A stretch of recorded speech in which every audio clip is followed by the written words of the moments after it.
ओ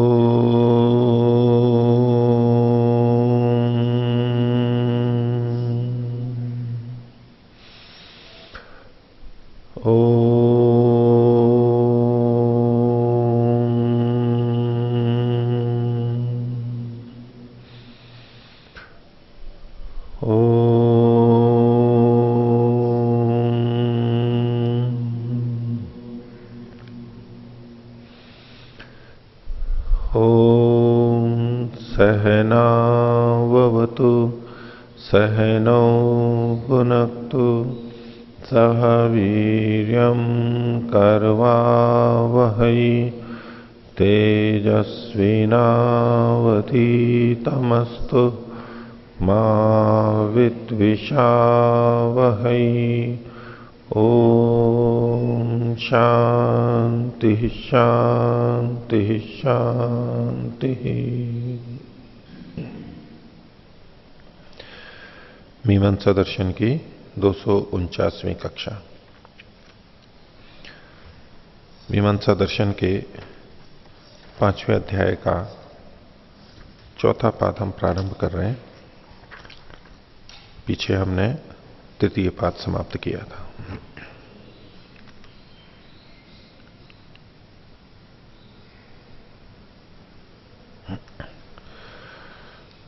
पृष्ठ संख्या 1551। प्रथम अधिकरण का विषय है पाठ क्रमापेक्षया श्रुति अर्थ क्रमोर बलीयस्त्वाधिकरणम। पाठ का क्रम, पाठ के अनुसार जो हम क्रम देखते हैं उसकी अपेक्षा से श्रुति और अर्थ के क्रम की बलवत्ता।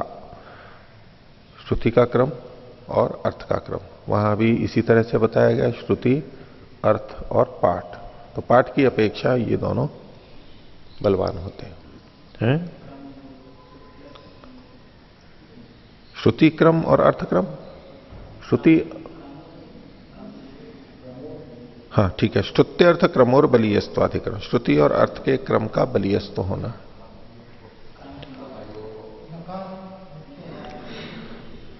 ठीक है, क्रमयोर कर लीजिए।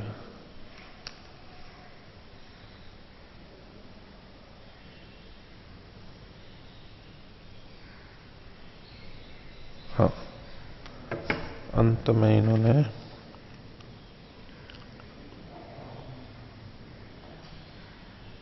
ठीक है, थोड़ा थोड़ा अंतर रहता है अंत में, फिर यहां पर क्रम नहीं लिखा इन्होंने। पाठ क्रमापेक्षा श्रुत्यर्थयोर बलवत्वाधिकरण।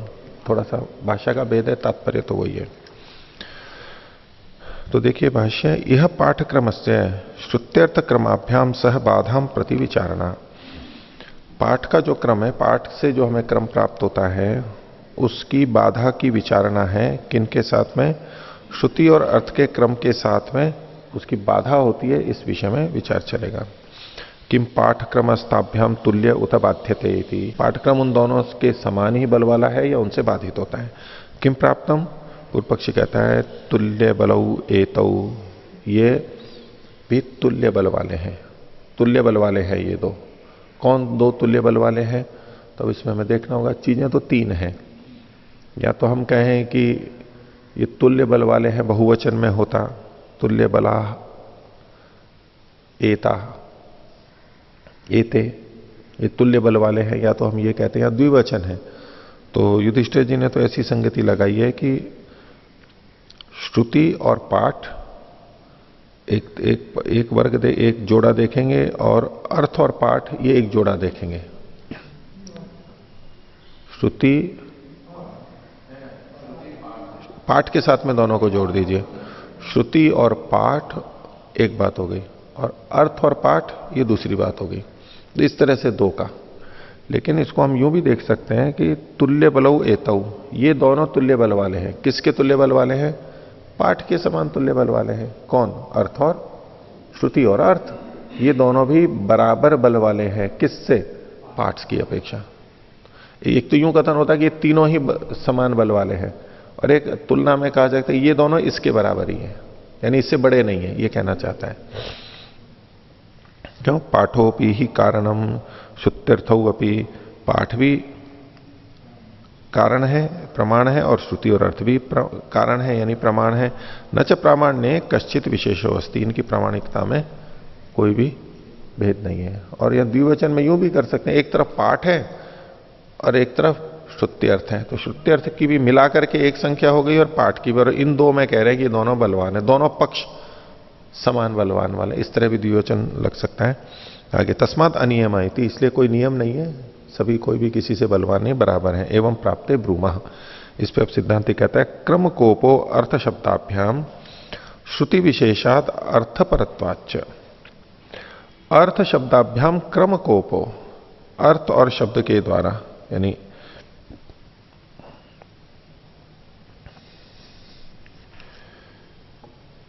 अर्थ का मतलब तो प्रयोजन हो गया, ये जो अर्थ यहां पर जो कहा, और शब्द का मतलब है श्रुति, अर्थ का मतलब तो अर्थ ही है।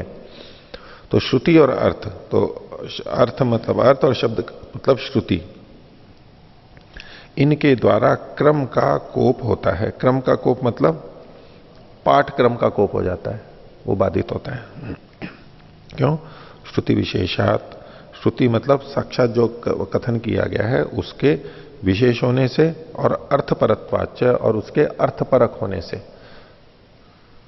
तो श्रुति चूंकि प्रत्यक्ष होती है, श्रुति विशेष होती है, और वो अर्थपरकता है, व्यवहार में वैसा देखा जाता है, इसलिए ये दोनों पाठक्रम से बलवान होंगे।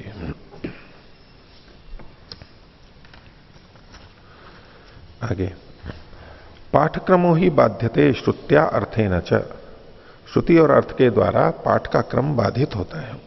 कुतः?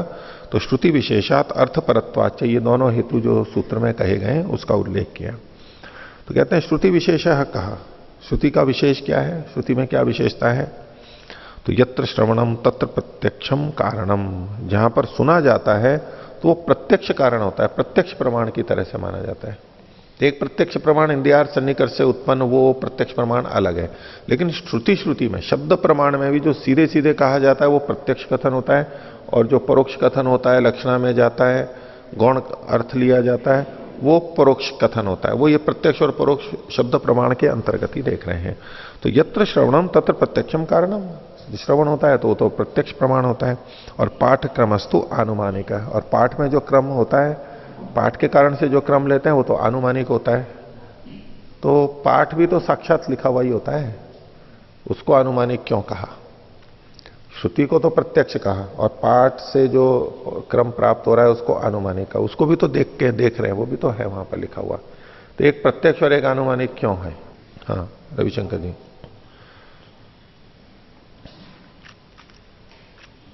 श्रुति में तो साक्षात शब्द होता है कि इसके अनंतर ये, इसके अनंतर ये, तो वो शब्द प्राप्त होने से, जैसे अथ है अथवा ततः है, कुछ इस तरह के शब्द मिलेंगे वहां पर, तो उससे हमको सीधा निर्णय होगा। और वहां पर तो केवल एक क्रम दे रखा है, तो उससे हम एक वाक्य की कल्पना करेंगे कि इसके बाद ये है और इसके बाद ये है। इस कारण से जो पाठ है, पाठक्रम है, वो आनुमानिक कहलाएगा। संतोष जी, पाठ भी तो साक्षात लिखा हुआ है ना वहां पर, प्रत्यक्ष है पाठ भी तो। जो पाठ के वचन है वो भी तो प्रत्यक्ष है, उसको अनुमानिक क्यों कह रहे हैं? जो पाठ का जो क्रम है वो उसमें संबंध भी हो सकता है और असंबंध भी हो सकता है, तो लेकिन श्रुति में तो सीधे सीधे आ रहा है। लेकिन सीधा सीधा मतलब इसमें सीधा सीधा, इसमें घुमा करके या टेढ़ा टेढ़ा कैसे? दोनों ही तो शब्द है ना वहां पर, शास्त्र के वचन दोनों हैं, तो उसमें अंतर क्या हुआ?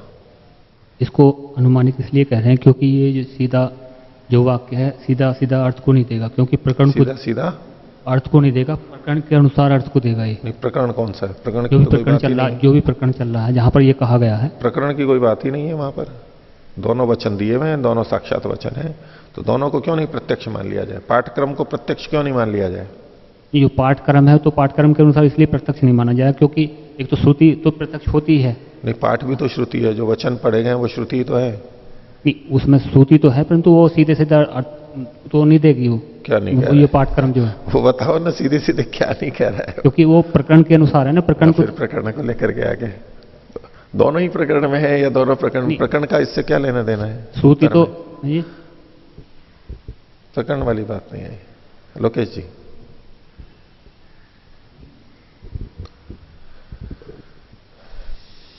पाठ्यक्रम तो बदला भी जा सकता है। पाठ्यक्रम को बदला जा सकता है? जी। कैसे बदल सकते हैं? कैसे बदलोगे? न ऐसी स्थिति में जब न तो श्रुति है और न ही अर्थक्रम है, तो पाठ्यक्रम को बदल दोगे? वो प्रसंग को देख कर नहीं। अब प्रसंग को, कौन सा प्रसंग है वो? मतलब वो निर्णायक तत्व कौन है जिसके कारण से पाठ्यक्रम को भी बदल सकते हैं? वो क्या है? वो क्या है? वो बदलेंगे तो इसी के कारण, तो श्रुति और अर्थ के कारण। अगर पाठ्यक्रम को बदलना है तो ये दो तो होने चाहिए, दोनों में से कोई एक होगा तो ही तो बदल सकते हैं, नहीं तो हम नहीं बदल सकते पाठ्यक्रम को भी। और तो कोई हेतु ही नहीं है, क्यों बदलोगे आप? तो मैं तो ये पूछ रहा हूं कि पाठ्यक्रम आनुमानिक क्यों है, परोक्ष क्यों है? रमन जी। श्रुति में तो सीधा कह ही दिया कि इसके बाद ये होगा करके, और पाठ्यक्रम हम देख तो रहे, लेकिन उसके बावजूद हमको एक बुद्धि उत्पन्न करनी पड़ेगी कि इसके बाद ये है, इसके बाद ये है करके एक अंदर बुद्धि उत्पन्न करनी पड़ेगी। तो उसमें थोड़ी मेहनत करनी पड़ेगी और श्रुति में सारल्यता आ जाएगी। आप ऐसे बताएंगे? बताइए सीमा जी। वो स्मृति, मतलब श्रुति तो प्रत्यक्ष बता रही है और पाठ में हम स्मृति कर कर फिर उसका अर्थ स्मृति से अर्थ ले रहे हैं। अब स्मृति आ गई, स्मृति क्या है वो बताओ। मतलब ये जो रमन जी ने कहा, उनकी छोड़ो, आप बोलो। ये मतलब उसको उन्होंने तो श्रुति ठीक है। प्रत्यक्ष शब्दों को बताकर, मतलब उससे प्रत्यक्ष हो रहा है हमारा। पाठ में भी तो साक्षात शब्द पढ़े हुए होते हैं। पर फिर भी उनको कैसे, मतलब उसमें क्रिया, उसको कर्म में लाने के लिए नहीं। बताइए उषा जी। आचार्य जी, श्रुति और अर्थ को तो प्रधान होने से और विशेष होने से क्यों है वो विशेष? वो क्यों है विशेष, क्यों है? यही तो बात है। नहीं, मतलब जो पाठ मेरे प्रश्न का केवल ये उत्तर दीजिए, ये क्या है कि श्रुति से जो प्राप्त हो रहा है वो तो प्रत्यक्ष है, तो विशेष होने से। मेरे प्रश्न को अभी सुन लीजिए पूरा। श्रुति से जो है वो तो प्रत्यक्ष है, और पाठक्रम, पाठ से जो क्रम आ रहा है वो अनुमानिक है। तो पाठक्रम अनुमानिक क्यों है, ये पूछ रहा हूं। तीसरे स्थान पर दिया है ना पाठ्यक्रम। तीसरे स्थान पे दिया है, देखो। मतलब वो तीसरे स्थान पे दिया क्यों है? से। देखो, तीसरे स्थान पे देने का कारण है कि वो अनुमानिक है, ये प्रत्यक्ष है। तो मैं पूछ रहा हूं कि अनुमानिक क्यों है वो? कारण मतलब तीसरे स्थान पर कह रहा है ना इसको, वो विशेष है, प्रधान है, अर्थ और श्रुति। तो ये नियम है कि जो तीसरे स्थान पर हो वो अनुमानिक होगा। तीसरे, ऐसा क्या नियम है कि तीसरे स्थान पर हो तो वो अनुमानिक हो जाएगा? तीसरे स्थान का कोई विशेषता है क्या कि जो तीसरे स्थान पे आएगा वो अनुमानिक होगा? मतलब गौण गिना जाते हैं। क्यों? बात तो ये है ना। तो ठीक है, इन्होंने आपने उत्तर दिया, देखो इन्होंने उत्तर दिया, कईयों ने उत्तर दिया, लगभग ठीक उत्तर दिया, पर बाद वाले भी उसके अनुसार ठीक नहीं देगा, उनका भी पता नहीं सुना नहीं सुना। रविशंकर जी ने ठीक उत्तर दिया, रमन जी ने ठीक उत्तर दिया, संतोष जी ने भी कह तो ठीक ही रहे थे, लेकिन थोड़े पूछने पे विचलित हो जाते हो। बात आप ठीक ही कह रहे थे। तो देखो, 3 जनों ने उत्तर दिया, मैं फिर भी आवृत्ति करवा रहा हूं, फिर भी उसके बाद भी नहीं आ रहा है। कोई कठिन बात नहीं है इसके अंदर, सामान्य बात ही है। इन्होंने जैसे कहा कि श्रुति में या क्रम की बात चल रही है, क्रम पे केंद्रित रहना, कि जहां वचन ही ये बता रहा है कि इसके बाद ये, इसके बाद ये, जैसे रविशंकर जी ने कहा भाई अथ, अनंतरम, कृत्वा, ऐसे जो शब्द होते हैं जो कि क्रम को बताने के लिए साक्षात पढ़े गए होते हैं। जो पाठक्रम होता है उसमें चीजें तो बताई गई हैं, ये करो, ये करो, ये करो, इसकी तो श्रुति है, लेकिन क्रम की श्रुति नहीं है। क्रम को नहीं बताया जा रहा है कि इसके बाद में ये करो, इसके बाद, केवल वहां है कि ये उन एक एक वाक्यों से जो जो कहा जा रहा है वो तो श्रुति से, वाक्य से साक्षात कहा जा रहा है, वो तो प्रत्यक्ष हो गया। लेकिन क्रम को किसी शब्द से सीधे सीधे नहीं कहा जा रहा है, बस यही प्रत्यक्ष और अनुमान है। वहां हम पाठ के क्रम को, पाठ को देख करके क्रम का अनुमान करते हैं। साक्षात क्रम का बोधक साक्षात वचन न होने से, ये इसका सीधा सा उत्तर है। जहां श्रुति से प्रत्यक्ष क्रम का पता लगता है, इसका मतलब है क्रम का बोधक कोई शब्द साक्षात पढ़ा गया है। साक्षात है मतलब प्रत्यक्ष है। और अनुमानिक मतलब जहां क्रम का बोधक शब्द साक्षात नहीं पढ़ा गया है, वो अनुमानिक है। तो श्रुति तो प्रत्यक्ष हुई, और पाठ जो है वो, पाठ से जो क्रम आता है वो आनुमानिक हुआ, और जो अर्थ से आता है वो क्या है, प्रत्यक्ष है या अनुमानिक है? अर्थ क्रम, अर्थ का जो क्रम होता है वो प्रत्यक्ष है या अनुमानिक है, ये मैं पूछ रहा हूं वरुण जी। अनुमानिक है। अच्छा, तो यहां तो नहीं कहा इन्होंने अनुमानिक है। क्रम की चर्चा आएगी तो उसमें फिर बताएंगे। अच्छा, क्रम तो कहीं भी है, अगर सीधा स्पष्ट शब्द नहीं है तो वो अनुमानिक ही होगा। आप भी जब पूछ रहे थे तो उसमें बार बार यही कह रहे थे कि पाठ भी तो प्रत्यक्ष है, पाठ तो प्रत्यक्ष है पर क्रम प्रत्यक्ष नहीं है, आप वहां क्रम शब्द छोड़ दे रहे थे। हाँ। अब अर्थ क्रम आ गया तो क्रम तो यदि स्पष्ट नहीं है, प्रत्यक्ष नहीं है, तो क्रम जहां भी होगा वहां अनुमानिक ही होगा फिर। हाँ। स्वामी जी आप बताएंगे, अर्थक्रम प्रत्यक्ष है या अनुमानिक है? प्रत्यक्ष है। कैसे है देखो, व्यवहार है, दृश्यते। प्रत्यक्ष दिखाई देता है। अर्थ दृष्टिया कि ओदन का पाक करे पहले और अग्निहोत्र करें और ओदन का पाक करें। तो ओदन की आहुति देनी है, तो पहले अग्निहोत्र करें फिर ओदन का पाक करें, ये नहीं बनेगी। तो हमें कैसे पता लगा? तो इनका कहना है कि प्रत्यक्ष से पता लगा। नहीं, स्वामी जी जो प्रत्यक्ष कह रहे हैं ना, मैं उस बात को अभिव्यक्त कर रहा हूं कि व्यवहार में जो प्रत्यक्ष होता है ना, वहां पर ये प्रत्यक्ष अधिक न्यायपूर्वक प्रत्यक्ष को घटा रहे हैं। ये न्याय दर्शन इंद्रियार्थ सन्निकर्षोत्पन्नम, न्यायपूर्वक करते हैं ना, तो न्याय में तो प्रत्यक्ष इंद्रियार्थ सन्निकर्षोत्पन्नम ज्ञानम, वो तो वहां पर हो रहा है, वहां पर हो रहा है, तो वो फिर प्रत्यक्ष से पता लगेगा। अच्छा, और कोई? हाँ वेद प्रकाश जी। जी, अर्थक्रम अनुमानिक ही माना जाएगा। अनुमानिक क्यों? क्योंकि क्रम का बोधक शब्द से ही पता चलता है। यहाँ क्रम नहीं, से ही पता चलता है ये मत बोलो। अर्थक्रम में, हाँ अर्थक्रम में क्रम बोधक शब्द नहीं होने से नहीं, प्रत्यक्ष सीधा उत्तर है। इसको वहीं से शब्द के अंतर्गत ही देखना है स्वामी जी, वहां नहीं देखना है ये, उसको उस तरह से प्रत्यक्ष नहीं देखना है। वाक्य रचना जो हमारे को शास्त्र का जो वचन मिल रहा है उसमें क्रम का बोधक साक्षात वचन केवल श्रुति में मिलेगा और किसी में तो नहीं मिलेगा। और जगह फिर हम वो अर्थ निकालते हैं, हम थोड़ा परंपरा से निकालते हैं, तो परंपरा से हुआ तो वो अनुमानिक हुआ, और बिना परंपरा के हुआ वो प्रत्यक्ष हुआ, वो साक्षात हुआ। तो जो हम एक वाक्य बनाना पड़ जाता है, फिर हम उस अर्थ को निकालते हैं, उस अर्थ तक पहुंचते हैं, हम तात्पर्य वहां से निकालते हैं, अपनी बुद्धि का प्रयोग करते हैं।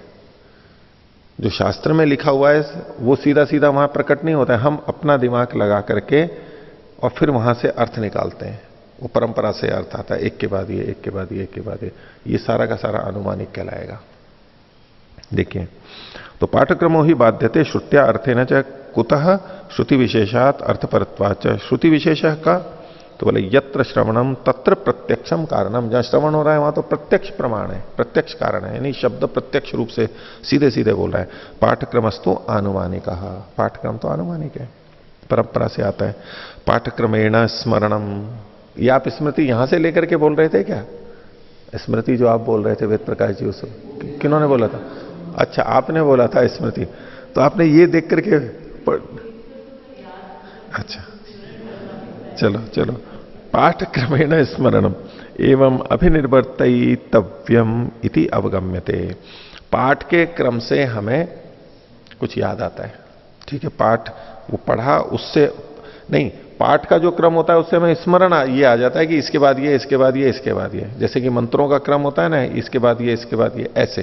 तो पाठ के क्रम से वहां पर हमारे को स्मरण आ जाता है कि इस प्रकार से करते हुए ये करना चाहिए। एवं अभिनिर्वर्तयितव्यम इति अवगम्यते, इसको इस प्रकार से करना है, यानी पाठ को देख करके हमें क्रम का स्मरण आ जाता है, इसके बाद ये, इसके बाद ये, इसके बाद ये, लिखा हुआ नहीं है। तस्य अर्थवत्वेन एकया उपपत्त्या तथैव अनुष्ठानम, तो तस्य अर्थवत्वेन एकया उपपत्त्या तथैव अनुष्ठानम, इसमें अर्थ वाला है ये, अर्थवत्वेन अर्थ सार्थक होने में से एकया उपपत्त्या, एक की उपपत्ति से, एक को बना करके फिर वहां पर अनुष्ठान होगा, यानी कल्पना करनी पड़ती।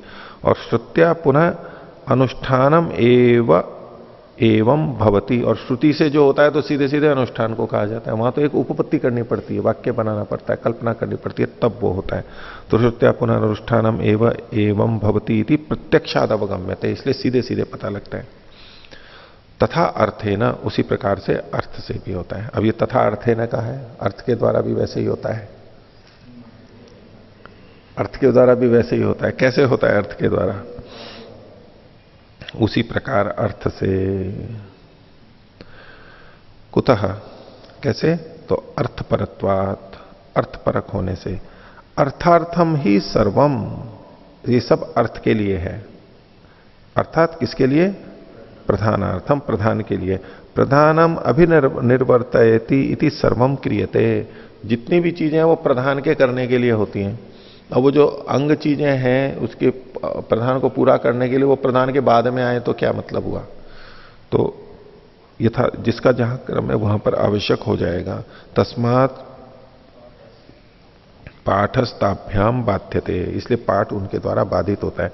तो अर्थ में शब्द की दृष्टि से देखेंगे तब तो प्रत्यक्षता नहीं है, तो अनुमानिक है।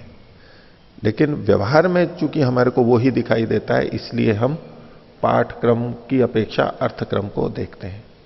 अर्थक्रम ना तो वहां पर शब्द में लिखा हुआ है, या तो हमको दिखाई देगा श्रुति, और श्रुति नहीं आएगा तो हमारे पास पाठ आएगा। वहां पर जो शास्त्र के वचन है वहां पर अर्थ थोड़ा ना लिखा हुआ है, वहां तो कुछ है ही नहीं। वहां क्या मिलेगा? श्रुति होगी तब तो उसी से निर्णय हो गया। अब श्रुति नहीं है तो हमारे को क्या दिखाई देगा? हमारे को पाठक्रम दिखाई देगा, अर्थक्रम वहां शास्त्र में दिखाई नहीं देगा। अर्थक्रम तो जब हम उसको व्यवहार में लाएंगे, पाठक्रम के अनुसार व्यवहार करने लगेंगे तो वहां वो घटेगा नहीं, और नहीं घटेगा तो अब हम उस पाठक्रम को बाधित करेंगे। पाठक्रम से अर्थक्रम बलवान होता है। तो अर्थक्रम सीधे सीधे शास्त्र में नहीं कहा गया होता है, वो हमारे को व्यवहार से समझना होता है। व्यवहार में हमें जो जैसा दिखाई दे रहा है वो कार्य को संपन्न तो होना चाहिए। जिस कार्य को संपन्न करने के लिए वहां पाठक्रम, पाठ लिखा हुआ है, शास्त्र के वचन है, वो संपन्न तो होना चाहिए, वो संपन्न ही नहीं हो पा रहा है, इसलिए हम उसको क्रम को बदलते हैं। तो ये हो गया अर्थक्रम। इसलिए पाठक्रम से तो ये दोनों ही बलवान है। तस्मात् पाठस्थाभ्याम बाध्यते। किम उदाहरणम प्रयोजनम च, इसका उदाहरण क्या है और प्रयोजन क्या है? एक दा काट लेना। किम उदाहरणम प्रयोजनम च, तो श्रुति का देते हैं ये, आश्विनो दशमो गृह्यते तम तृतीयम जुहोति। ये एक वचन है कि जो आश्विन ग्रह है उसको वो 10वां ग्रहण किया जाता है। ग्रहण करना 10वें स्थान पर, और भी कई है वहां पर 10वें स्थान पर ग्रहण किया जाता है। तम तृतीयम जुहोति, और उसको तीसरे स्थान पर उससे होम करता है। यानी ग्रह को लेना, उसमें सोम को करना, वो 10वें स्थान पर आएगा, और आहुति देना तीसरे स्थान पर होगा। ये हमारे को एक वचन मिल रहा है। अब यूं कह रहे हैं कि अत्र पाठक्रम से बलीयस्त्व तृतीय से ग्रहणम, अगर यहां पर पाठक्रम का बलीयस्त्व माना जाता तो तीसरे स्थान पर अश्विन ग्रह होता, क्योंकि वहां जो लिखा हुआ है वहां पर तीसरे स्थान पर अश्विन का है। पीछे दिया होगा इन्होंने, ये देखिए 1551 में जो विवरण है इसमें दूसरी पंक्ति के अंत में ऐन्द्रवायवम गृह्णाति पहला, मैत्रावरुणम गृह्णाति दूसरा, और आश्विनम गृह्णाति ये तीसरा है। ये पाठक्रम से तीसरे स्थान पर प्राप्त है। उसके ऊपर श्रुति ने क्या कह दिया? आश्विनो दशमो गृह्यते। अब ये उसको बाधित कर देगी। तीसरे स्थान पर ग्रहण का था लेकिन 10वें स्थान पर ले गया। ये श्रुति पाठक्रम को बाधित कर रही है। लेकिन तम तृतीयम जुहोति, होम तो तीसरे स्थान पर ही करता है, ये भी वचन है। तो यदि ये वचन नहीं होता आश्विनो दशमो गृह्यते, तब तो पाठक्रम के अनुसार तीसरे स्थान पर ही उसका ग्रहण भी होता और आहुति देते समय भी तीसरे स्थान पर ही हो जाता। उसके लिए कुछ कहने की बात ही नहीं थी। लेकिन चूंकि आश्विन दशम वाला ग्रहण करे, ये एक श्रुति मिल रही है, तो अगर ये अगला नहीं होता, तम तृतीयम जुहोति ये नहीं होता, तो आहुति कहां पर देते? 10वें पे ही देते, क्योंकि 10वें पे ग्रहण किया था तो आहुति भी 10वें पे ही देते। तो ये जो तीसरे की आहुति प्राप्त कराई है वो तो पाठक्रम से भी आहुति प्राप्त थी ही, लेकिन फिर भ्रांति हो सकती थी, इसलिए उन्होंने स्पष्टता के लिए तम तृतीयम जुहोति ये वचन कहा है। तो अथ पाठक्रम से बलियस्व तृतीय से ग्रहणम, पाठक्रम बलवान होता तो तीसरे स्थान पर ग्रहण होता। सिद्धांत है तो 10 ग्रहणम, सिद्धांत में तो 10 का ग्रहण है। जुहोति को यहां पर मत लाना, ये केवल ग्रहण को लेकर के श्रुति और पाठक्रम में अंतर दिखाया जा रहा है। आगे अर्थ है अग्निहोत्र होम पूर्वम आमनायते पश्चात श्रपणम, वहां पर अग्निहोत्र होम पहले पढ़ा गया है और श्रपण बाद में किया गया है। यानी वहां जो पाठ है वो तो ये है, एवं कर्तव्यम यदि पाठो बलवान, अगर पाठ बलवान होता तो ऐसे ही करना होता हमारे को। और सिद्धांत श्रपणम पूर्वम ततो होमा, और सिद्धांत में तो यानी पहले श्रपण होता और फिर होम होता। अब इसमें कोई जने कल्पना करते हैं कि नहीं, अग्निहोत्र के बाद में श्रपण की बात कही गई है तो अग्निहोत्र भी करेंगे और श्रपण बाद में करेंगे। और अग्निहोत्र के लिए जो यवागु या तो जो भी चाहिए था, मतलब श्रपण के लिए ओदन चाहिए था, उसको हम पहले और करेंगे, यानी 2-2 जगह श्रपण करेंगे। एक श्रपण तो पाठ सामर्थ्य से बाद में करेंगे और एक पहले कर लेंगे, जो कि अग्निहोत्र के पहले वो चाहिए ही, तो अग्निहोत्र पूरा हो गया। और जो बाद वाला जो ओदन है वो अदृष्ट के लिए होगा, वहां अदृष्ट की कल्पना करोगे, ऐसे नहीं, वो अर्थक्रम से पहले ही आएगा। तो इस प्रकार पाठ क्रमापेक्षाया श्रुत्यर्थयोर बलवत्वाधिकरणम। आगे देखिए दूसरा अधिकरण, प्रवृत्ति क्रमापेक्षाया मुख्य क्रम से बलीयस्त्वाधिकरणम। प्रवृत्ति के क्रम की अपेक्षा से मुख्य के क्रम का बलीयस्त्व यहां पर कहा गया है। मुख्य मतलब मुख्य कर्म के आधार पर उन धर्मों को आगे पीछे करेंगे। और प्रवृत्ति क्रम जैसा कहा, यहां प्रवृत्ति क्रम जो है वो पाठक्रम जैसा है, प्रवृत्ति भी होती है और उसके साथ साथ पाठ भी है, दोनों तरह से इसको बोलते रहेंगे। देखिए स्तोदर्श पूर्णमासो, शास्त्र में 10 पूर्णमास का वर्णन है। तत् पूर्वम दधनो धर्मा समामनाता पश्चात आग्नेयस्य, तो पहले वहां पर दधी के धर्म कहे गए हैं और बाद में आग्नेय के मतलब आग्नेय पूर्णाश के धर्म कहे गए हैं, दोनों के अलग अलग कहे गए हैं। तो दधी के धर्म क्या है, नीचे जैसे विवरण में लिखा है पहली पंक्ति में, शाखाहरण, वत्सापकरण, गोदोहन, वत्सापकरण और आतंचन, यानी दही को जमाना, ये दधी से संबंधित धर्म कहलाएंगे। अब ये पहले इसलिए पढ़े गए हैं क्योंकि दधी की आहुति देनी है तो दही तो पहले जमाना पड़ेगा, शाम को एक दिन पूर्व का निकले हुए दूध से दही जमाना पड़ेगा, रात भर में जमेगा वो। और पुरोडाश के धर्म क्या कहे गए हैं, तीसरी पंक्ति में निर्वाप, कंडन, पेषण आदि धर्म कहे गए हैं। पेषण है, फिर उसका ओसन्ना है, फिर प्रथन है और फिर स्थापन है, और वो सारे जो भी धर्म है पुरोडाश के बनने के वो सारे के सारे हैं। तो वहां जो शास्त्र में लिखा हुआ है पहले दधी के धर्म पढ़े गए, फिर पुरोडाश के धर्म पढ़े गए हैं। प्रधानम च आग्नेय से पूर्वम, लेकिन जो आहुति दी जा रही है वो आग्नेय की यानी पुरोडाश की आहुति पहले होती है। तत्व संदेह किम प्रावृत्तिकेन क्रमेण पूर्वम दतनो अवदानाभिघारणा आसादनानि उद मुख्य क्रमेण पूर्वम आग्नेयस्येति। अब जब आहुति देने का समय आता है तो उसमें पहले अवदान करते हैं, उसको लेके आते हैं, फिर उसमें अभिघारण करते हैं, फिर उसको रखते हैं, आसादन करते हैं। ये जो धर्म है ये किसके पहले किए जाएंगे, पुरोडाश के अथवा दधी के? दधी के अन्य धर्म तो पहले कहे गए हैं, लेकिन ये जो विचाराधीन धर्म है ये पहले इसके किए जाएं या पुरोडाश के किए जाएं? तो इसमें सिद्धांत पक्ष तो पुरोडाश का ही है। तो किम प्रवृत्ति के न क्रमेण पूर्वम ददनो अवदानाभिघारणा साधनानि उद मुख्य क्रमेण पूर्वम आग्नेयस्येति, अथवा मुख्य के क्रम से पहले आग्नेय के होंगे। मुख्य क्रम का क्या है कि पुरोडाश की आहुति हो गई, ये एक मुख्य हो गया, फिर दधी की आहुति हो गई, ये दूसरा हो गया। तो मुख्य क्रम के आधार पर जिसकी आहुति पहले दी जानी है उसका ये पहले होगा। तो किम प्राप्तम, तो अनियम अनियम इत्येवं प्राप्ते ब्रूमा, इसमें अनियम है, कोई नियम नहीं है, किसी को भी पहले कर सकते हैं, पूर्व पक्षी का है।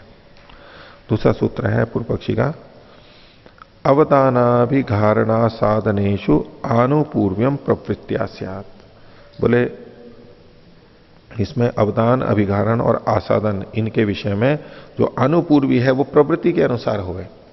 प्रवृत्ति का मतलब क्या हुआ कि पहले दधि के धर्मों की प्रवृत्ति हुई, कही गई, और उसके बाद में पुरोडाश के धर्मों की प्रवृत्ति होती है, वो तो बाद में होता है। तो ये चीजें भी पहले, जिसकी पहले प्रवृत्ति हुई उसी का पहले हो जाएगा, उसी के साथ पहले जुड़ेंगे। तो अवदानादिशु प्रावृत्ति के न पूर्वम ददना इति, पहले दही के होंगे। कुतः एवं अनुज्ञातेभ्यो व्यवधायकेभ्यो न अभ्यधिको अन्यो व व्यवधायक कल्पितो भविष्यति। तो इसमें जितना व्यवधान अपेक्षित है, आवश्यक है, अनुस्वीकृत है, उससे अधिक का व्यवधान नहीं होगा। बोले पहले दधि के कुछ धर्म किए, अब ये जो अवदान, आसादन आदि धर्म हैं उनको बाद में करेंगे, पहले पुरोडाश के लिए करेंगे, तो बीच में व्यवधान अधिक हो जाएगा। जितना आवश्यक व्यवधान है उतना तो होगा, लेकिन अधिक व्यवधान ना हो इसके लिए ऐसा करेंगे कि दधि से संबंधित ही अवदान, अभिघारण और आसादन कर लेंगे, तो अधिक दूरी नहीं होगी, ये हेतु दे रहा है। दर्शयति च ददनः पूर्वम अवधेयम, जैसा कि एक लिंग भी बता रहा है ये कि इसको विपरीत अल्प विराम में लीजिए, ददनः पूर्वम अवधेयम, दधि का पहले अवदान करना चाहिए, दधि से संबंधित जो अवदान है वो पहले करना चाहिए। तो बोले ये वचन भी, इससे भी पता लग रहा है कि इसको पहले करना चाहिए। अब इस पे सिद्धांत कह रहा है तीसरा, यथा प्रदानम व तदर्थत्वाद, जैसा प्रदान है उसके अनुसार करना चाहिए, यानी जिसको पहले प्रदान करना है उसका अवदान भी पहले करना चाहिए, और जिसकी प्रदान यानी आहुति बाद में देनी है दधि की, उसका अवदान भी बाद में करना चाहिए। क्यों? क्योंकि ये जो अवदान आदि है, अवदान, अभिघारण और आसादन, ये तदर्थ है। तदर्थ मतलब प्रदानार्थ है, प्रदान के लिए है, इसलिए प्रदान के अनुरूप, जब प्रदान आगे पीछे है तो उसके अनुसार करने चाहिए। भाष्य, यथा प्रदानम व कर्तव्यानि, जिसका पहले प्रदान है उसके अनुसार करने चाहिए, बाद में तो बाद में। यस्य प्रदानम पूर्वम तस्य अवदानानि पूर्वम, जिसका प्रदान पहले है तो अवदान भी पहले होगा। तस्मात् आग्नेयस्य, इसलिए अग्नि देवता वाले पुरोडाश का पहले करना चाहिए। अब इसमें हेतु पूछ रहा है, कुतः, क्यों ऐसा कह रहे हैं कि प्रदान चोदना गृहीतत्वाद अवदानादीना, प्रदान की विधि के गृहित होने से ही ये अवदान आदि है, यानी प्रदान करना है इसका कथन मिला, इसीलिए तो ये अवदान आदि किए जा रहे हैं, उसकी विधि के अनुसार ही ये किए जा रहे हैं। तो प्रदानोपक्रमा एते, ये जो प्रदान है ये जो है ये प्रदान के उपक्रम है, देने वाला आहुति देना है उसके, ये अवदान जो है ये उसी का प्रारंभ किया जाता है। न पृथक पदार्थ इत्युक्तम, ये अलग से स्वतंत्र कर्म नहीं है। अभिघारणम अवदानम, इसमें वी लिखा हुआ है, भ कर लीजिए, अभिघारणम अवदानम च तस्य प्रधान चिकीर्षया वे क्रियते, उसी को खोला है कि अभिघारण और जो अवदान है उस प्रदान को करने की इच्छा से ही किए जा रहे हैं। आसादनम अपनी प्रदानार्थम एवं आसन्नकरणम, और आसादन जो है ये भी प्रदान के लिए है, उसका आसन्नकरण होता है, निकट वहां पर ले जाता है। एवं दृष्टार्थता भवती, इससे तो दृष्टार्थता है, सार्थकता है, नहीं तो अदृष्टार्थता कल्पित करनी पड़ेगी। तस्मात मुख्य क्रमेण अंगानाम प्रयोगायति, जो मुख्य क्रम होता है यानी प्रदान वाला जो मुख्य कर्म है उसके अनुसार से इन अंगों का, उनके धर्मों का ग्रहण करना चाहिए। आगे, यत्तु दधन पूर्वम प्रवृत्ति रीति, और जो आपने कहा था कि दधि की पहले प्रवृत्ति होती है, ये जो दूसरे सूत्र के भाष्य में अंत में जो लिखा था, दर्शयति च दधन पूर्वम अवधेयम, इसकी जो पहले प्रवृत्ति, अथवा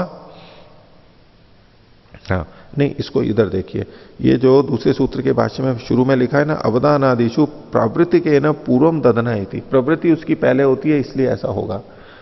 तो उसके लिए उत्तर थे, यत्तु दधना पूर्वम प्रवृत्तम इति, तो बोले अर्थात पूर्वम प्रवृत्ति न पाठात, यहां जो दधि की पहले प्रवृत्ति हुई है वो प्रयोजनवशात हुई है, क्योंकि दधि निर्माण के लिए पूर्व संध्या को दूध आवश्यक है, न कि पाठ के आधार पर यह हुई है।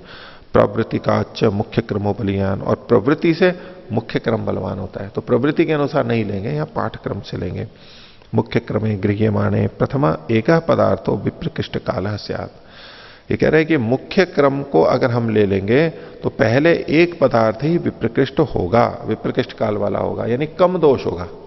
विप्रकृष्ट तो होगा लेकिन केवल एक ही होगा। पूर्व पक्षी ने कहा था ना, ऐसा करने से वो दूर हो जाएगा, विप्रकृष्ट हो जाएगा। तो बोले कि मुख्य क्रम के अनुसार हम ग्रहण करते हैं तो केवल एक ही कर्म विप्रकृष्ट होगा। और प्रवृत्ति के पुनर्गृह्यमाणे सर्वेशाम विप्रकर्ष, और प्रवृत्ति के अनुसार अगर ग्रहण करेंगे तो सभी का विप्रकर्ष हो जाएगा, यानी वहां अधिक विप्रकर्ष होगा। इसलिए ये पक्ष ठीक है। तस्मात् मुख्य क्रमो बलियानी थी, मुख्य क्रम ही बलवान है। अथ यह लिंगम उक्तम, और जो आपने ये लिंग कहा था, ददनः पूर्वम अवदेयम इति, ददनः पूर्वम अवदेयम, ये विपरीत अल्पविराम में लीजिए। ये दिखाया था पूर्व पक्षी ने दूसरे सूत्र के अंत में, अंतिम वाक्य दर्शयति च ददनः पूर्वम अवदेयम, इसको उद्धृत कर रहा है, इसका समाधान कर रहा है कि यह लिंगम उत्तम ददनः पूर्वम अवदेयम इति अत्रोच्यते श्रिताभिप्रायम एतत् भविष्यति। वो जो अवदान है वो गर्म करने के अभिप्राय से होगा। ददनः पूर्वम अवदेयम, दधि से संबंधित जो है वो अवदान पहले करना चाहिए। तो ये दधि बनने के बाद में प्रदान के लिए जो अवदान है वो नहीं है। दधि बनाने के लिए जो दूध था उसको अब गर्म करना है, तो गर्म करने से पहले उस दूध को उतना लिया जाएगा ना, उतना दूध लिया जाएगा फिर गर्म किया जाएगा। तो दधि का पहले अवदान करना चाहिए, मतलब दधि के लिए जो दूध है उसको पहले लेना चाहिए। ये वहां पर संगत होगा पूर्व की दृष्टि से। तस्माद दोष, इसलिए इस वचन से भी कोई दोष नहीं आता है। सिद्धांती अपने पक्ष की पुष्टि में और कह रहा है लिंग दर्शनाच, और बोले इसमें ये संकेत भी मिलता है हमारे को कि लिंगम अपि अस्मिन अर्थे भवति। ये संकेत भी मिलता है कि सवई ध्रुवाम एवं अग्रे अभिघारयति, तो वो पहले ध्रुव का अभिघारण करता है। ततो ही प्रथमाऊ आज्य भागौ यक्षन भवति, वहीं से वो पहले आज्य भाग को यजन करता हुआ होता है। तो पहले आज्य भाग का कर रहा है, वहां से ध्रुव से लिया हुआ, यानी दधि का पहले नहीं कर रहा है। तो इति तस्माद अभी मुख्य क्रमेण नियमा इति, मुख्य के क्रम के अनुसार यहां पर नियम लगेगा। तो मुख्य क्रमेण आग्नेय से पूर्वावदानादि अनुष्ठानाधिकरणम।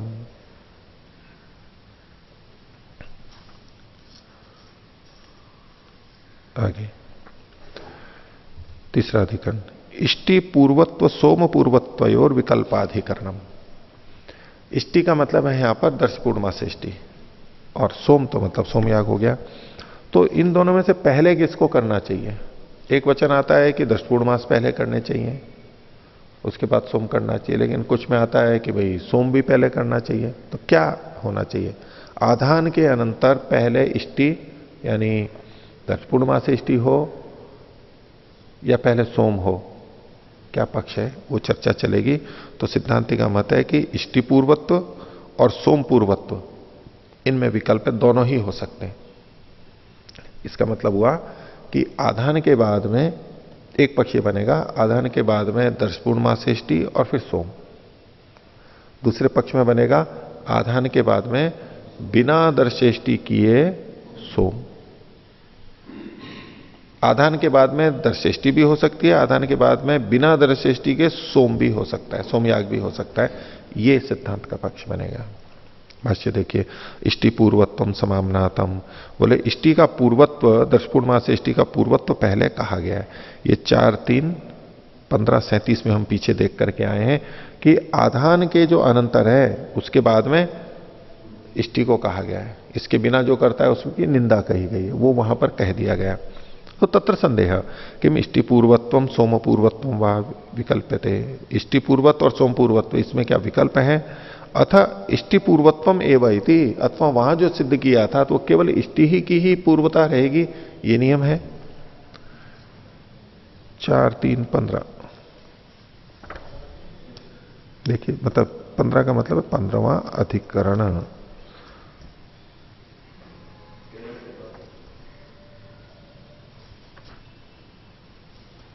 नहीं 4-3 है, हाँ ठीक है। ज्योतिषोम से दर्शपूर्ण मासोत्तर कालत्वाधिकरण, ज्योतिषोम दर्शपूर्ण मास के बाद में होगा, ये जो प्रसंग था। तो उसी को यहां पर ये कर रहे हैं 1570।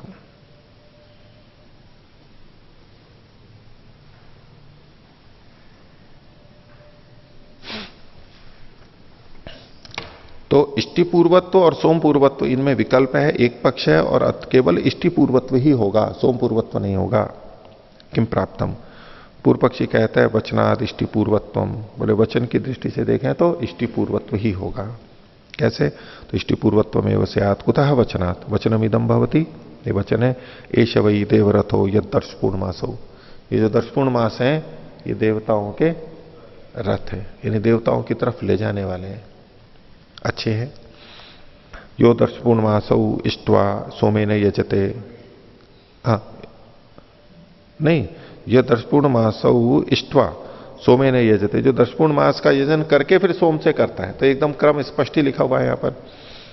तो रथ स्पष्ट एव अवसाने वरे देवानाम अवस्यति, तो वो वरे देवानाम वरे अवसाने, देवताओं का जो श्रेष्ठ स्थान है, समाप्ति है, जहां पर वो रहते हैं, उसमें रथ स्पष्ट अवस्यति। रथ स्पष्ट मतलब रथ के द्वारा जिस मार्ग को स्पष्ट किया गया है, साफ किया गया है, इस तरह से वो वहां पर पहुंच जाता है। एक मार्ग होता है जिस पर कोई चलने वाले कम होते हैं, तो कांटे उबड़ खाबड़ ये रहता है, और एक है जिस पे कि रथ चलता रहता है, तो रथ आते जाते रहते हैं, तो घास पास भी साफ होती रहती है, इधर उधर का बढ़ावा भी नहीं रहता है, कांटे वाटे रास्ते में रुकते नहीं है, नहीं साफ रहता है, चलता हुआ रास्ता रहता है, दो पंक्तियां जैसे रहती है कच्चे रास्तों में, वैसे आराम से चला जाता है। तो ये दर्शपूर्ण मास के कारण से जाता है, और दर्शपूर्ण मास की श्रेष्ठता बताई, और उसके बाद में सोम को कहा, क्योंकि इसमें सरलता हो जाती है। और बोले नास्ति वचन से आती बाहर है, तस्माद इष्टि पूर्वत्वम एवं, वचन को तो कोई जोर ही नहीं पड़ता है, सबसे बलवान है। तो ये ऐसा है ना, जैसे यूं कहते थे तानाशाह होता है, उसने जो कह दिया तो कह दिया तानाशाह ने, अब कुछ उसमें नियम नहीं लगेगा, कोई देखा नहीं जाएगा, कोई व्याख्या, बस कह दिया तो कह दिया, और कुछ नहीं है। नास्ति वचन से अतिभार, वचन को कोई अतिभार नहीं है, लेकिन ये तानाशाह की तरह से नहीं है, इस श्रेष्ठता की दृष्टि से। जैसे ईश्वर ने जो कह दिया तो कह दिया, अब वो जो कह दिया उसका ये मतलब नहीं है कि जो मन में आया और उल्टा अन्यायपूर्वक कह दिया, नहीं, वो न्यायपूर्वक ही होता है, इसलिए वो जो है तो वो है, बस अब उसमें आगे कुछ कहने का अवसर ही नहीं मिलता है। सर्वोच्च न्यायालय ने निर्णय दे दिया, बस हो गया। इस पे सिद्धांति दे रहा है, सोमश्च एकेशाम अज्ञाधेयस्य ऋतु नक्षत्र अतिक्रम वचनात् तदंतेन अनर्थक इति अनर्थक ही स्यात्। तो सोमश्च एकेशाम, कुछ के मत में, कुछ लोगों के कुछ संप्रदायों में, कुछ में यह होता है कि सोम को पहले कर सकते हैं, वो वचन मिलता है वहां पर, सोमश्च एकेशाम। तो अज्ञाधेय से, अज्ञाधेय के, अज्ञाधान के ऋतु नक्षत्र अतिक्रम वचनात्, वहां अज्ञाधान के ऋतु और नक्षत्र के अतिक्रम का वचन होता है। अज्ञाधान कब करना चाहिए? तो ब्राह्मण वसंत में करे, क्षत्रिय ग्रीष्म में करे, और वैश्य शरद में करे, ये जो ऋतु है। इसी तरह से वहां पर नक्षत्रों का भी कुछ वर्णन आता है कि इस नक्षत्र में करे। तो वहां चूंकि ऋतु और नक्षत्र के अतिक्रमण की बात कही गई है, इसलिए सोम को भी पहले कहा गया। सोम का कथन ही है वहां पर, अनंतरीय कथन भी किया गया। जैसा स्वामी जी आप कह रहे थे ना कि भाई जो कर्म कर रहे हैं उससे पहले यादन कर लेंगे, वो वाला पक्ष है ये। तदंतेन अनर्थक ही स्यात्, यदि उसको उसके साथ में जोड़ते हुए करेंगे, उसका व्यवधान करेंगे, दर्शपूर्ण मास के बाद में अंत उसके व्यवधान अगर होगा तो फिर तो अनर्थक हो जाएगा, जैसा वचन है वैसा नहीं हो पाएगा। भाष्य देखिए, इष्टि पूर्वत्वम इत्येतत् गृह्णीमः। तो जो पूर्व पक्षी ने कहा था कि भाई इष्टि पूर्वत्व होना चाहिए, तो बोले हाँ इतना तो हम स्वीकार कर रहे हैं कि इष्टि पूर्वत्व भी है, लेकिन अतिरिक्त क्या है, किंतु सोमश्च एकेशाम पूर्वो दर्शपूर्ण मासयो स्यात्, कुछ के पक्ष में मत में दर्शपूर्ण मास से पहले भी सोम होता है। कुतः अज्ञाधेय से ऋतु नक्षत्र अतिक्रम वचना, क्योंकि अज्ञाधान के ऋतु नक्षत्र के वचनों का अतिक्रमण वहां पर देखा जा रहा है। कैसे? यह सोमेन यक्षमाणो अग्नीन आदधिता नर्तुम प्रतीक्षेत न नक्षत्रम, जो सोम से यक्षमाण हो, सोम से यज्ञ करने वाला हो, तो वो अग्निन आदधीत, अग्नि का आधान कर ले, उसी समय अग्नि का आधान कर ले, न तो ऋतु की प्रतीक्षा करे न नक्षत्र की प्रतीक्षा करे। मान लो ब्राह्मण है और वसंत में उसको सोम करना है, उसकी जगह पे उसको मान लो सोम जिस समय भी करना है, जिस समय सोम याग करना है और आधान किया हुआ नहीं है, तो क्या करेगा कि या तो एक तो ये तरीका है कि जब अगली ऋतु आएगी, वसंत ऋतु, तब वो अग्न्याधान करेगा और उसके बाद सोम करेगा। तो बोले कि जब उसको सोम करना है उससे बस पहले अग्न्याधान कर ले और उस समय ऋतु और नक्षत्र की प्रतीक्षा ना करे। वो सामान्य विधान है। लेकिन जब विशेष कार्य करना होता है और अग्न्याधान करना है, तो अब मुख्य तो सोम हो गया, तो अग्न्याधान के ऋतु नक्षत्र की परवाह नहीं की जाएगी, वो आगे पीछे जब भी हो वो कर लेना चाहिए। इति तो यह सोमयागम कर्तुम आदधीत स न प्रतीक्षेत नक्षत्रम न नापि ऋतुम। तो जो सोमयाग को करने के लिए आधान करना चाहता है, तो उस समय में वो नक्षत्र और ऋतु की कोई प्रतीक्षा ना करे। तावती एवं आदधीता इति, उसी समय आधान कर ले। इति आनंतर्यम उच्यते, इससे इनका आनंतर्य कहा जा रहा है। इससे पता लगता है कि यहां बीच में दर्शपूर्णमासेष्टि नहीं है। इतर्था ऋतु नक्षत्रादि क्रम वचनम अनर्थकम स्यात्। और अगर यूं कहने लगे कि नहीं प्रतीक्षा करे और जब समय आए तब करे, तो फिर ऋतु नक्षत्र की प्रतीक्षा ना करे, ये वचन व्यर्थ हो जाएगा। आनंतर्ये अनपेक्षमाणे यस्यैव ऋतु नक्षत्रे उक्ते तस्यैव तयोर अनादर कीर्तिता स्यात्। तो आनंतर्य की अनपेक्षा करते हुए, यानी आनंतर्य इसके बाद ये हो, इसके बाद ये हो, ऐसे।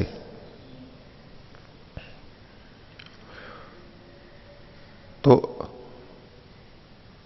आनंतर्य की अनपेक्षा का मतलब एक तरह से होगा कि आधान के बाद में बस जो सोम कहा इसको न मानने पर, यहां जो आनंतर्य कहा ना, अग्निन आदधीता यह सोमेन यक्षमाणो अग्निन आदधीता, ये जो है, तो एक तो आनंतर्य क्या हुआ, आधान के बाद में सोम, आधान के बाद में सोम, जो इस आनंतर्य की अपेक्षा नहीं कर रहा है, इस आनंतर्य की अपेक्षा नहीं कर रहा है, इसका आनंतर्य की अनपेक्षा कर रहा है, इसका मतलब है वो सामान्य नियम ले रहा है, आधान दर्शपूर्णमासेष्टि और फिर सोम।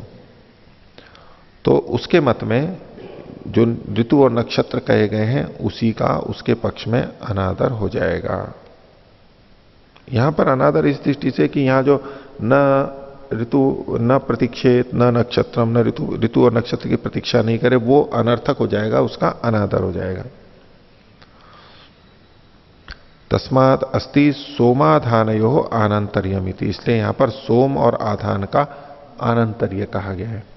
अपिच विस्पष्टाच अद्यतनी विभक्ति सोमेने यक्षमाणा इति, और यहां पर अद्यतनी यानी वर्तमान को बताने वाली विभक्ति यानी प्रत्यय स्पष्ट ही है, सोमेन यक्षमाण, यक्षमाण जो किया ये शानच प्रत्यय यानी लट के स्थान पर आया हुआ है?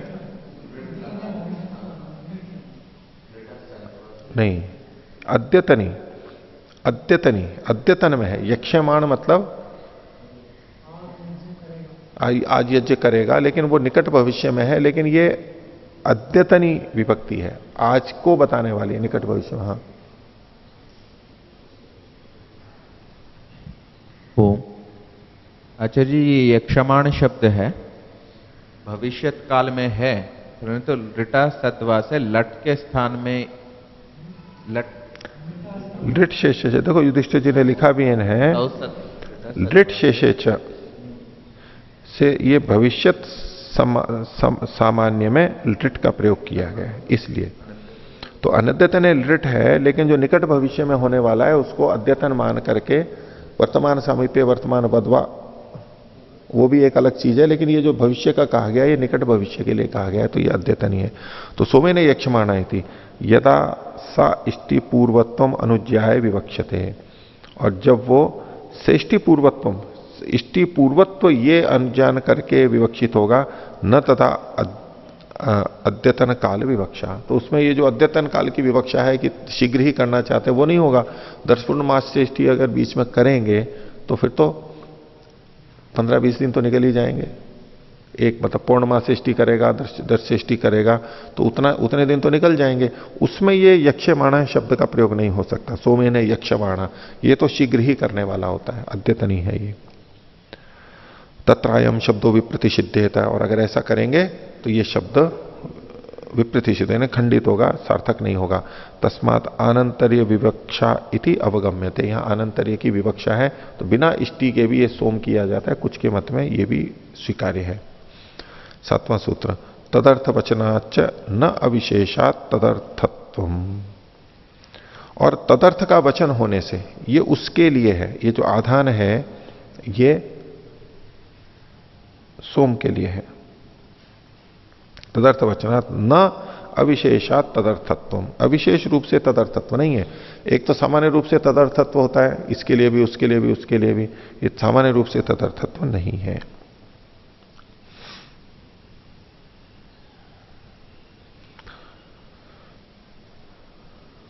आधान यदि सामान्य रूप से सबके लिए होगा ना, तो उसको केवल ये नहीं कह सकते कि ये सोम के लिए है। जब विशेष कथन होगा तभी वो सोम के लिए माना जाएगा, नहीं तो वो तो सबके लिए है, केवल सोम के लिए नहीं। सोम के लिए भी है लेकिन सब केवल उसके लिए नहीं है। इतश्च सोमाधानयोर आनंतर्यम, इस तरह भी सोम और आधान का आनंतर्य देखते हैं। कुतः तदर्थ वचना, वो उसके लिए है, ये वचन भी मिल रहा है। यह सोमेन यक्षमाणो अग्निम आदधित इति च, ये जो वचन है तो सर्वैरपि असौ यक्षमाणो अग्निम आधत्ते सोमेन अग्निहोत्रादिभिश्च, वह तो किसी से भी यक्षमाण हो तो अग्नि का तो आधान करता ही है। इसको कहने की क्या जरूरत थी? भाई कोई भी याग करेगा तो आधान तो करना ही है, उसके लिए विशेष के नाम लेकर के कहने की तो कोई जरूरत नहीं थी। वो चाहे अग्निहोत्र हो चाहे सोम हो या कुछ भी हो। न असति सोमस्य विशेषे सोमार्थता स्यात्, यदि सोम से संबंधित विशेषता नहीं होगी तो इसकी सोमार्थता भी नहीं होगी, आधान की सोमार्थता भी नहीं होगी, कुछ विशेष तो होना चाहिए। तो अयम असौ विशेष है शायद, इसलिए यहां पर यह विशेष होगा। यद आनंतर्यम सोमाधानयोरिति, इसकी विशेषता क्यों है कि सोम, आधान और सोम का आनंतर्य है, इसलिए ये यहां पर कथन किया गया, नहीं तो सामान्य से भी हो जाता है ये तो। आगे, अयक्षमाणस्य च पवमान हविषाम काल निर्देशात आनंतर्यात विशंका स्यात्। तो सिद्धांति ही कह रहा है कि जो अयक्षमाण है यानी सोम से जो यजन नहीं कर रहा है उसके लिए कहे, उसमें पवमान हवियों के काल का निर्देश होने से, उसको तो पवमानेष्टि करनी होगी। जो सोम से करेगा, सोम से नहीं करेगा, करने वाला नहीं होगा, तो आधान मात्र से नहीं, उसके साथ साथ पवमानेष्टियां भी हैं।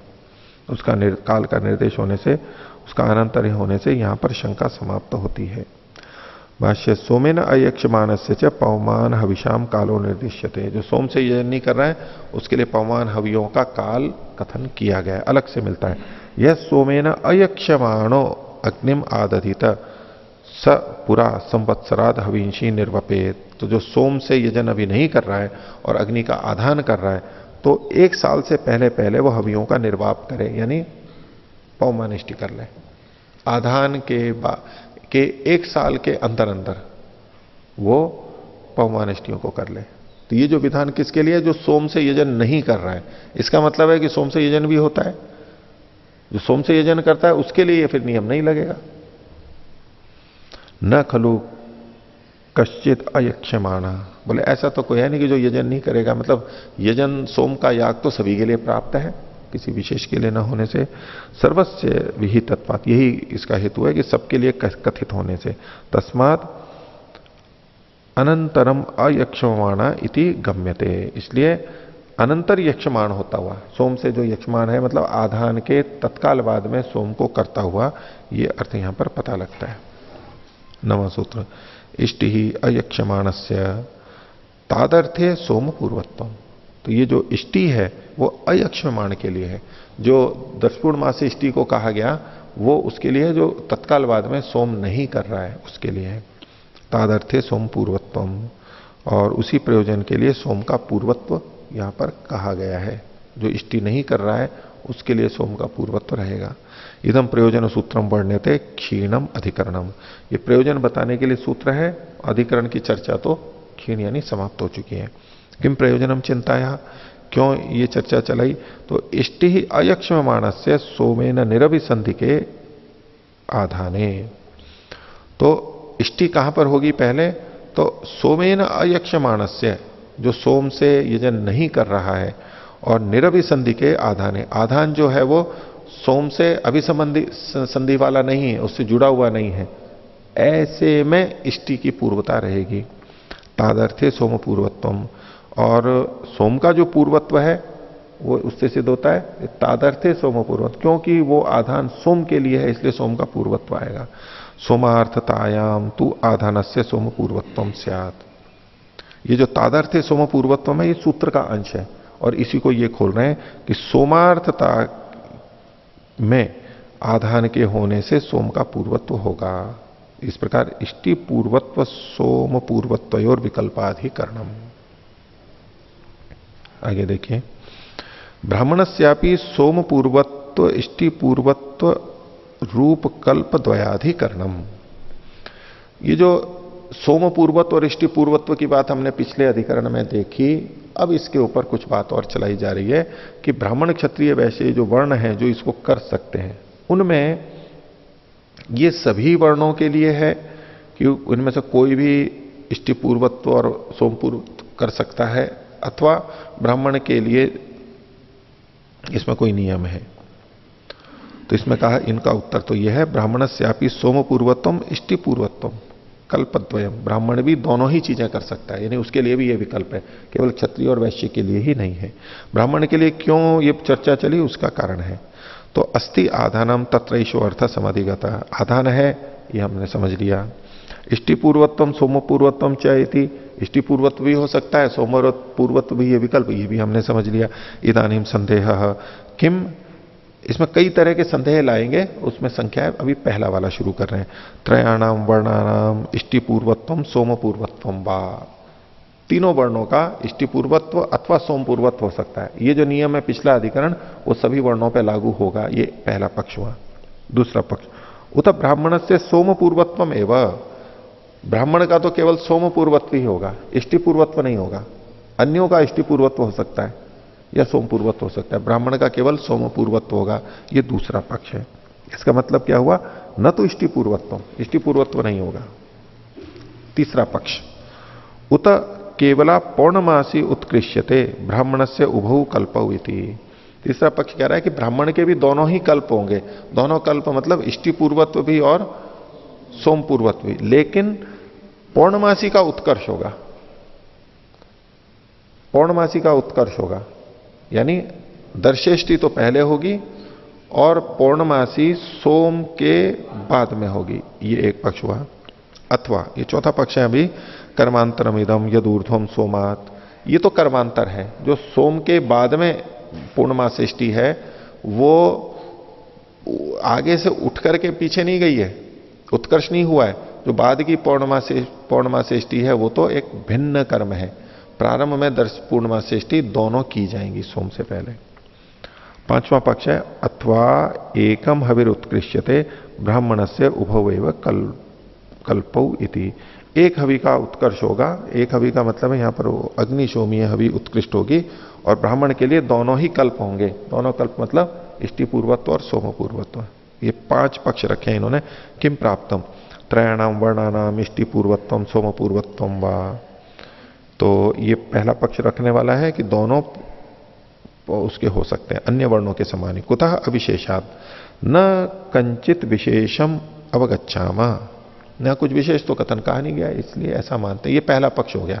इस पहले पक्ष का खंडन करने के लिए अब 10वां सूत्र जो आ रहा है पूर्व पक्षी का, ये दूसरे पक्ष वाला पूर्व पक्षी है। एवं प्राप्ते ब्रूम उत्कर्षात ब्राह्मणस्य सोमः स्यात्, तो बोले ब्राह्मण का केवल सोम पूर्वत्व ही हो, क्योंकि उत्कर्ष होता है। ब्राह्मण से सोम पूर्वत्वम स्यात् कस्मात् उत्कर्षात्, उत्कर्षो ही श्रूयते, उत्कर्ष का वचन मिलता है। आग्नेयो वही ब्राह्मणो देवतया, देवतया ब्राह्मणो आग्नेय, देवता की दृष्टि से ब्राह्मण अग्नि देवता वाला होता है, ये हुआ। देवता की दृष्टि से देवत्व की दृष्टि से ब्राह्मण अग्नि देवता वाला होता है। तो अग्नि वही ब्राह्मणों देवतया न सोमेन इष्ट्वा अग्नि सोमियो भवति, नहीं स सोमेन इष्ट्वा अग्नि सोमियो भवति। तो अग्नि देवता वाला तो वो पहले से है ही, और सोम से करता हुआ वो अग्नि सोम देवता वाला हो गया। सोम भी देवता का नाम है। स्वामी जी वो जो सोमाय था ना, सोम के लिए भी था, तो सोम देवता वहां पर लक्षित, देवता भी लक्षित है, और वो सोम तो है ही वहां पर। तो स सोमेन इष्ट्वा अग्नि सोमियो भवति यदेवादः पौर्णमासम हवि तत्तरहि अनुनिर्वपे। तो जो ये पौर्णमासी की हवि है वो उसके बाद में करे, यानी सोम के बाद में करे। तरहि उभय देवत्यो भवति, इससे दोनों देवताओं वाला ये हो जाता है। तो किम इव ही वचनम न कुर्यात, तो वचन क्या नहीं कर सकता। तस्मात् ब्राह्मण से सोम पूर्वत्वम एव इति, ब्राह्मण का सोम पूर्वत्व ही है, यानी ब्राह्मण का इष्टि पूर्वत्व नहीं होगा, ये कहना चाह रहा है। ये द्वितीय पूर्व पक्षी है। अब 11वां सूत्र ये भी पूर्व पक्षी का ही है, लेकिन तृतीय पूर्व पक्षी है ये। सिद्धांति ऊ को हटा दीजिए।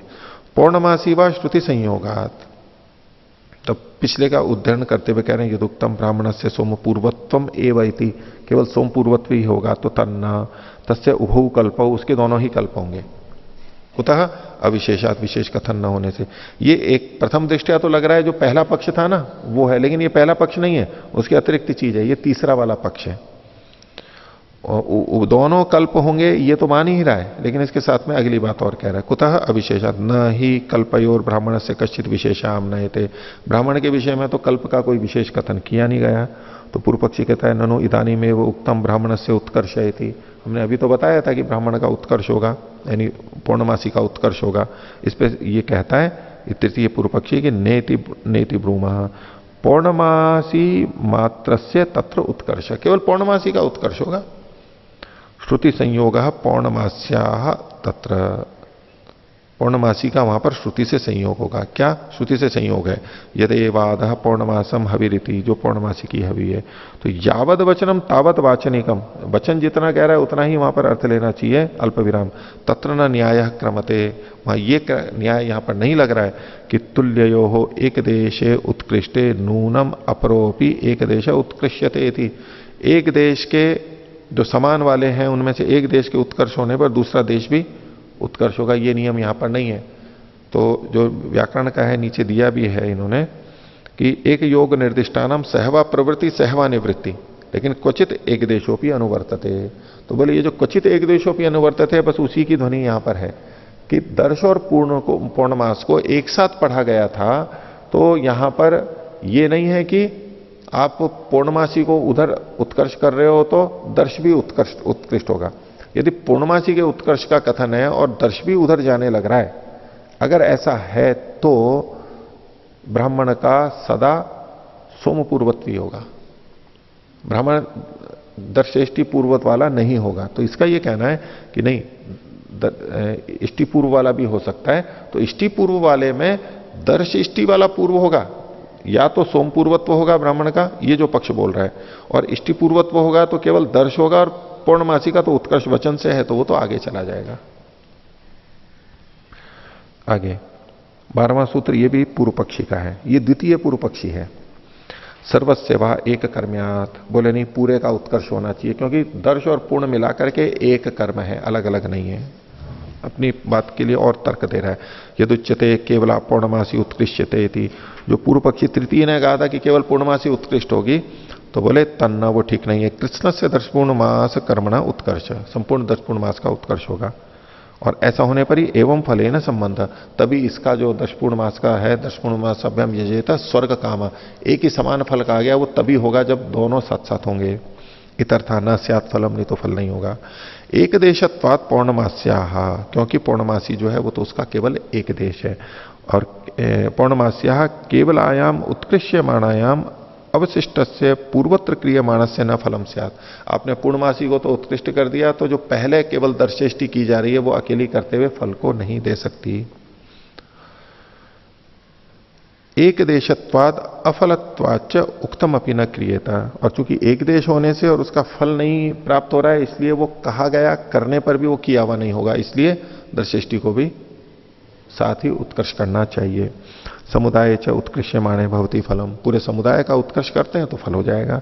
तस्मात् अर्थात समुदाय से उत्कर्ष है। इसलिए वचन तो नहीं है, लेकिन अर्थ से, अर्थ के कारण से दर्शेष्टि का भी उत्कर्ष होगा। कथन केवल पूर्णमासी का है। एवं कृष्णोपदेशो अर्थवान भविष्यति, से सारा का सारा जो कथन है शास्त्र का वो सार्थक हो जाएगा। तस्मात् सर्वस्य उत्कर्ष सोम पूर्वत्व में ब्राह्मणस्य इति। जब सारे का उत्कर्ष हो जाएगा तो ब्राह्मण का केवल सोम पूर्वत्व होगा, दोनों कल्प उसके नहीं हो पाएंगे, विकल्प नहीं होगा। 13वां सूत्र, ये भी पूर्व पक्षी का है, ये चौथे पूर्व पक्षी का है। स्याद्वा विधिस्तदर्थेन, बोले ठीक है, तो वाह शब्द से तो ये जो दोनों का उत्कर्ष हुआ है इसको हटा रहा है, और विधि का मतलब है पौर्णमास नामक कर्मांतर की वो विधि होवे, तदर्थेन, उस अर्थ वाले पौर्णमास अर्थ वाले शब्द से। ये चौथा क्या कह रहा है कि ये जो पौर्णमासी को बाद में करने की बात कही है, ये पौर्णमासी वो नहीं है जो दर्श पूर्णमासेष्टि वाली पूर्णमासी थी, पूर्णमासेष्टि थी, ये वो नहीं है, ये भिन्न पूर्णमासेष्टि है, तो जो उसकी सोम के बाद में की जाएगी। नहीं तदसी कृष्णोत्कर्ष है थी, कृष्ण का उत्कर्ष तो ये भी नहीं मान रहा है। तो दूसरा पूर्व पक्षी तो कृष्ण का उत्कर्ष मान रहा था, तीसरे पूर्व पक्षी ने कहा केवल पौर्णमासी का उत्कर्ष होगा, और ये चौथा भी कह रहा है कि संपूर्ण का उत्कर्ष नहीं होगा। लेकिन वो जो जा गया है, जो कथन मिल रहा है वो भिन्न जो पूर्णमासेष्टि है। यदेवं समुदाय से असति वचने उत्कर्ष परिकल्पित है, जो कि दोनों का उत्कर्ष नहीं होगा, कृष्ण का, जो कि समुदाय के असति वचने, बिना वचन के भी समुदाय का उत्कर्ष आप कल्पित करने लगो। वचन तो है नहीं, लेकिन आप कल्पित करने लगो, वो ठीक नहीं है। तस्मात् अन्यत एवं नामकम कर्म ऊर्ध्वम सोमात् स्यात्, तो ये भिन्न ही कर्म होवे उसी नाम वाला। एवं नाम का मतलब नाम तो पौर्णमासेष्टि ही है, लेकिन ये भिन्न कर्म होगा जो कि सोम के बाद में होगा। ऊर्ध्वम सोमात् स्यात्। एवं एक देशस्य अश्रुतम फलम न कल्पयितव्यम भविष्यति, इसलिए एक देश के फल की कल्पना वाला जो दोष था वो यहां पर नहीं होगा। नामधेयम तो द्वयो कर्मणोर एकम, दोनों ही कर्मों का एक ही नाम हो सकता है, भिन्न भिन्न पूर्णमासेष्टि है। उसके लिए उदाहरण दे रहे हैं कि अक्षाह पादाह माशायति, अक्ष शब्द, पाद शब्द और माश शब्द, इसके अनेक अनेक अर्थ होते हैं। जैसे अक्ष शब्द से आंख का भी ग्रहण होगा, जुए के पासे का ग्रहण होगा, और बहेड़े को भी अक्ष कहते हैं। तो शब्द एक है लेकिन अनेक अर्थ वाला हुआ। इसमें युधिष्ठिर जी ने आगे विवरण में लिखा हुआ है अगले पृष्ठ पर। पादाह, पाद का मतलब पैर भी होता है, चौथा भाग भी होता है, और मात्रा का वाचक भी होता है, भाग का भी वाचक होता है, एक भाग का। और इसी तरह से माश शब्द है, ये माश जो है ये उड़द का भी होता है, और तोले का जो 12वां भाग होता है, एक तोले में 12 माशे होते हैं, उसको भी कहता है। और माश एक सिक्के का नाम भी है, ये कई अर्थों को देता है। महाभाष्य में भी ये वचन आया है। इति यथा हो गया पौर्णमास धर्मकम व कर्मांतरम चोद्यते इति। तो पूर्णमासी के धर्म वाला कोई कर्मांतर यहां पर कहा जा रहा है। पूर्णमासी जैसे धर्म है इसलिए उसको भी पूर्णमासी और उस चीज से कहा जा रहा है, लेकिन है कर्मांतर। कर्म विधानम श्रुते है, और यहां जो कर्म की विधि है ये श्रुति से समझ लेनी चाहिए। एतद् भवति तद वाक्य से बाधकम, और ये उस वाक्य का बाधक हो जाएगा कि यहां पर उत्कर्ष होना चाहिए। तस्मात् कर्मांतरम इति, इसको कर्मांतर मानेंगे। 14वां सूत्र, ये भी पूर्व पक्षी का है, ये द्वितीय पूर्व पक्षी का है। ऊ को हटा लेना है, जो मैं संशोधन करा रहा हूं ना उसको हटा देना। यानी ऊ का मतलब ये उत्तर पक्षी है, सिद्धांति ऐसा नहीं है, ये द्वितीय पूर्व पक्षी है। प्रकरणात्तु कालः स्यात्, बोले प्रकरण से ये पता लगता है कि ये जो कथन है ये काल का विधान है, किसी नए कर्म का विधान नहीं है। ये जो चौथा पूर्व पक्षी ने कहा था, चौथे पक्ष वाले ने, उसका निषेध कर रहा है कि बोले ये नए कर्म का विधान नहीं है, ये तो केवल काल का विधान है। बात तो ठीक ही कह रहा है ये। तो कर्मांतर से एतत् वाचकम इति प्रमाणा भाव, ये कर्मांतर का वाचक है, ये बात ठीक नहीं है।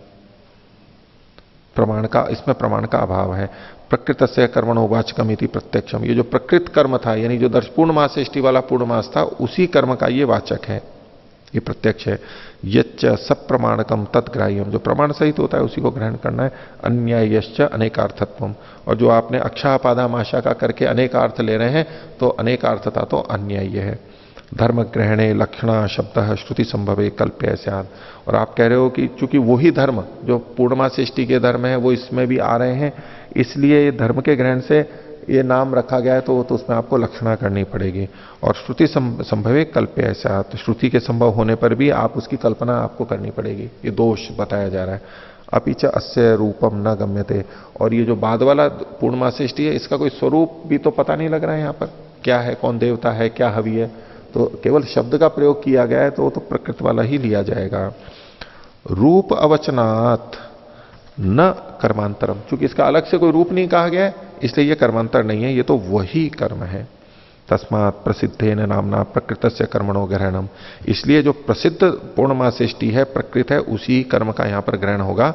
और काल विधान, और ये जो ग्रहण है वो काल विधानार्थम स्यात्, केवल काल को बताने के लिए कि सोम के बाद में किया जाएगा। फलवत्वाच कृष्ण से उत्कर्ष, और फलवान होने से इसमें कृष्ण का उत्कर्ष होना चाहिए, पूरे के पूरे को ले जाना चाहिए। वापस ये द्वितीय पूर्व पक्षी ही बोल रहा है। ब्राह्मण से च तथैव, और ब्राह्मण को वैसा ही होना चाहिए।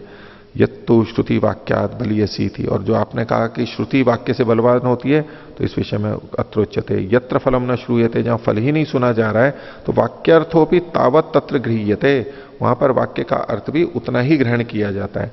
न चाहिए नहीं, जहां पर फल की श्रुति नहीं होती है वहां वाक्य का अर्थ उतना ग्रहण किया जाता है। न च यह फल से श्रवणम अस्ति, यहां फल का तो श्रवण ही नहीं है। तो कल्प्यम फलम इति यदि उच्यते, अगर कहो कि फल को हम कल्पित करेंगे तो न तत्फलम वचनम अंतरेण, वो बिना वचन के फल भी नहीं ला सकते। यानी फल की आप कल्पना करोगे तो फल को बताने वाला एक वचन आपको कल्पित करना पड़ेगा, और गौरव हो गया। तत्र फल वचन शब्द कल्पित है, फल वचन को कहने वाले शब्द की आपको कल्पना करनी पड़ेगी। तेन च सही वाक्यता, फिर उस कल्पित वाक्य के साथ इसकी एक वाक्यता आप जोड़ोगे, यानी और दूर चले गए आप।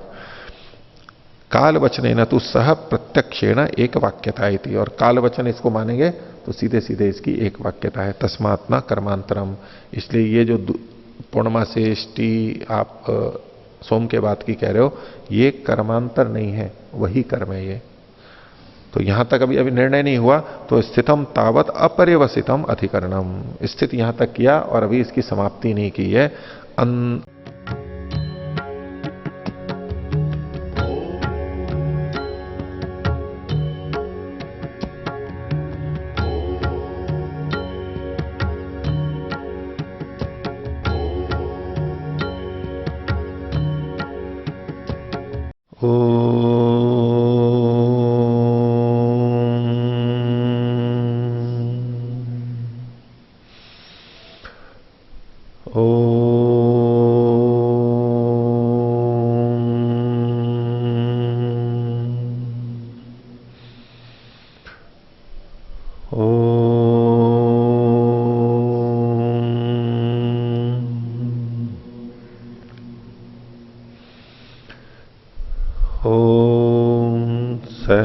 सहनावतु सहनौ भुनक्तु सह वीर्यं कर्वावहै तेजस्विनावधीतमस्तु